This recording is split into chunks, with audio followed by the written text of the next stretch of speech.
The 2015 Copa America kicks off this Friday when Chile and Ecuador play from Group A. In this video, I've invited Lee Phelps, William Hill's in-play radio host, to the show to discuss all the prop or special bets we can make for the tournament. Lee, glad to have you on the show, and are you looking forward to this tournament? Yeah, I am actually. I mean, in a summer where we haven't got too much to look forward to, this is like, from the UK perspective, it kind of gives us a little bit of a glimpse into that South American football, and it kind of rekindles some memories of Brazil last year as well. So, yeah, good. I mean, a lot of the players, Natalie, obviously ply the trade in the Premier League. Got some great players that we've been watching all season, so that's going to be interesting as well. But, yeah, really looking forward to it.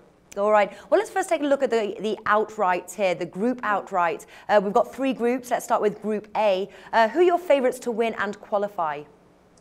Yeah, I mean, it's a really interesting group, isn't it? I'll tell you the team that I quite liked in the World Cup was Chile. I thought they were fantastic.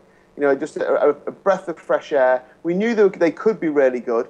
And then they beat Spain, and we thought, wow, you know, that kind of brand of football where they press high up the pitch. They're very, very quick to get into the opposition when they haven't got the ball. When they have got the ball, they can punish you as well. Some fantastic players, of course, not least Alexis Sanchez, who moved to Arsenal and has had an unbelievable season. So I think Chile will get out of the group.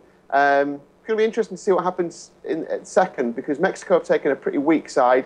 You know, Bolivia are the rank outsiders. Now, I quite liked Ecuador in the World Cup as well. I thought they were unlucky not to beat Switzerland, and you know, they had so many chances in that game. And they beat Honduras and drew with France, so a little bit more luck, and they could have got out of the group in the World Cup. So I'm going to go for Chile and Ecuador to get out of that group. And what about Group B? Yeah, I mean, what a group this is. I mean, this is my favourite group, and it'll probably form part of quite a few different bets. Argentina, you know, I think they'll top the group. They're just such a good team. I thought they would win the World Cup, actually, and I thought they'd perform better in the final against Germany. And I think if Messi and Aguero had been fit enough and on form, I think they would have won the World Cup. Now, Uruguay without Suarez, obviously it's a major negative for them. I still think they'll come second, because I don't think Paraguay and Jamaica have got the class to beat either of those teams. So, I mean, Jamaica have been in good form actually coming up to this, but you know, they are rank outsiders, and I expect them to be beaten by at least Uruguay and Argentina. Maybe Paraguay, Jamaica could be a draw. So Argentina and Uruguay, I'm not telling anyone, I'm not splitting the atom here, am I, telling you that Argentina are going to win this group? But yeah, Argentina, Uruguay, in that order for me.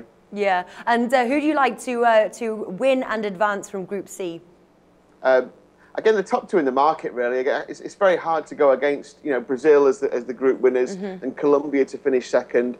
Peru and Venezuela, you know, they're not teams who should trouble. I mean, it's a bit weird, like, looking at the prices around Brazil, because I know they've obviously improved in the friendlies since the World Cup, but you know, to most people who are betting, the last real sight of Brazil was in that third place playoff and the game before that. I mean, it's weird, isn't it? Like, you know, that team was a catastrophe, nothing less than a catastrophe, you know, in the World Cup. So, but obviously they've improved, and obviously things have changed. You know, you look at some of the scorelines and, you know, the games they've been winning. So I expect more from them this time, and I think they've got some demons to exercise here as well. So I expect Brazil to win the group, and Colombia to finish second. Now, going back to Chile, they are the hosts of the Copa America. How much does that help them in winning the tournament? Well, I mean, if you look at World Cups and European Championships, major football tournaments, you tend to find that the hosts do really well. I mean, some people would suggest there's conspiracy in that you know, maybe referees are a little more lenient to them. I'm not so sure. I think it's just that if you think about the build-up to a World Cup or the build-up to a European Championship, and you know, the kind of excitement that must be in the players, that must give them that extra couple of percent. I talk about that quite a lot, that if you have a team who've just got extra 1% on their opponents, that can count for quite a lot. So I do think Chile can go well. I thought Chile were unlucky in the World Cup. I mean, you know, on another day, I think they could have beaten Brazil, and you know, who knows what would have happened. I'm not saying they would have won the World Cup, but you know, I think they could have really tested every team in that competition. So I think, you know, of the teams and the prices, if we weren't talking betting, I'd go for Argentina, but because of the price, I think I'd probably be looking at Chile to as an outside shout. It's not that big a price, but you know, of the three, Argentina, Brazil, and Chile. I think Chile are my kind of outside tip, if you like, of the three to win it. All right, so moving over now to one of the top prop bets or specials market here, and that's top goal scorer market. Messi leads the way there, priced 4.33 with Bet365, followed by Neymar, priced 7, also Bet365, and then Sergio Aguero along at 9. Who are you liking at the moment?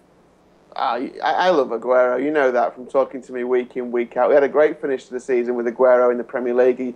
He scored the first goal about 3 or 4 weeks on the trot, didn't he? And we were landing bets on him.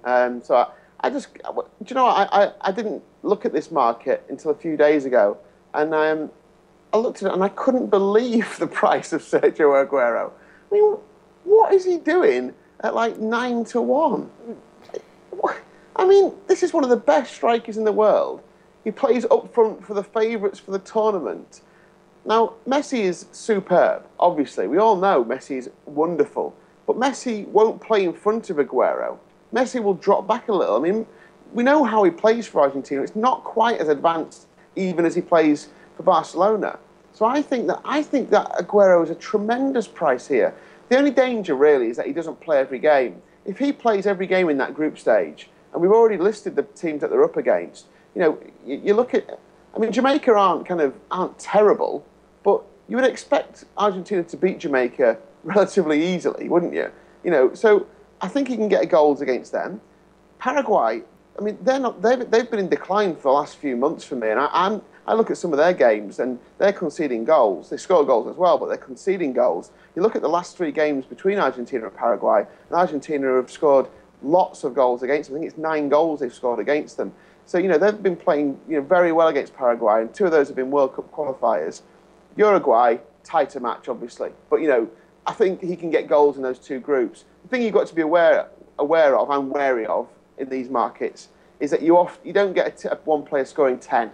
You know, it's only a small tournament as well. You might only get maybe one player scoring 4. So you could get, in the end, a dead heat. You could have your player and another player on 4 goals, for instance. So your stake then gets split. The odds stay the same, but your stake would get split. So that's something to be wary of. But I think at the price, I was stunned and still stunned at Aguero. I think he's the only bet in that market that you could possibly have. I think it's brilliant. Right. And do you think that some of these sort of key players will be rested until after the group stage? No, probably not, because you've got to get out of the group, haven't you? I mean, the problem is, I suppose, that when you look at, you know, Uruguay played Jamaica first. Now, if you want to be really clever about this, what you probably could do is look at a Uruguay. If you think Uruguay are going to perform really well against Jamaica, in that, you know, they're not, you wouldn't say Jamaica are up there with the level of some of the other, you know, teams in this competition. So if you think a Uruguay player is going to get maybe 2 or 3 against Jamaica, you could back, say, Edison Cavani, for instance, to be top goal scorer. Mm-hmm. He gets 2 in the first game, and then suddenly that price will collapse down, and he'll be one of the favourites because he got 2 goals, and others might not have scored. And then you can be clever and play out, and maybe you have that bet on your side, you can back one of the favourites. There's ways of doing this market. But look, you'd never know what the manager's going to do. That's the risk of a top goal scorer market. So I don't know, but I think at the prices around 9 to 1, you know, 8, 9 to 1 for Aguero, I think he's well worth a bet. It's worth a risk, isn't it? All right, well, let's move over now to highest scoring team, and Argentina lead the way on the odds here. 2.5 Ladbrokes, Brazil is 4, 888 Sport, and then we've got Chile at 6, also 888 Sport. Who stands out now at the moment to be the highest scoring team? Yeah, I do like, sorry to be boring about this, but I do like Argentina for a lot of the reasons I've just expressed. The reason I'm not touching Brazil in this because I'm not quite sure what I'm going to get from Brazil. Now, they have been scoring goals, obviously, and, you know, they have improved, as I've already said. I just wonder, you know, if they're, once they get into competitive mode, if there's going to be a little bit of maybe wariness from them. Are they going to really attack? Because that defensive frailty they showed in the World Cup at times was horrendous, wasn't it? I mean, it was crazy to watch. So I wonder if they're maybe going to be a little more, you know, careful going forward than they usually are. Fantastic team, and obviously they can score 2s and 3s with ease. But for that reason, I think I'll just go with Argentina. I think they've got better. They haven't got better players necessarily, but I think that Argentina front 3, or even front 4, if they go with a 4, you could argue that it rivals Barcelona. You know, Messi, Aguero, Tevez, Di Maria, Higuain. I mean, it's not far off Barcelona, is it? Now tell me, what other specials markets do you like here? Well, the other one, I mean, again, sorry to be, Mr. Argentina here, but the highest scoring group is, I think Argentina's group looks good there as well. I mean, looking at around 2.88, 15-8, for that group to be the highest scoring. I've pretty much gone through the reasons why when I outlined my reasons for liking Aguero, top scorer, and Argentina to be the top scoring team. The teams in their group, I think, can concede goals, maybe Uruguay apart. And I think Group A, I don't see that being massively high scoring. I think that could be quite a cagey group, actually. And Group B's the favourite, and that's the major rival, obviously. Sorry, Group C and Group B, they're the two rivals. It's either Brazil's group or Argentina's. And for the reasons I said about Brazil, I'm just going to stick with Messi and co to be the top scoring team and then the top scoring group as well. All right, fantastic. And that rounds off our 2015 Copa America props or specials bets here. Do stay tuned. We are covering every single Copa America match there. About 6 matches are already up on our playlist. Do check that out. Lee Phelps, thank you for joining us today. Pleasure.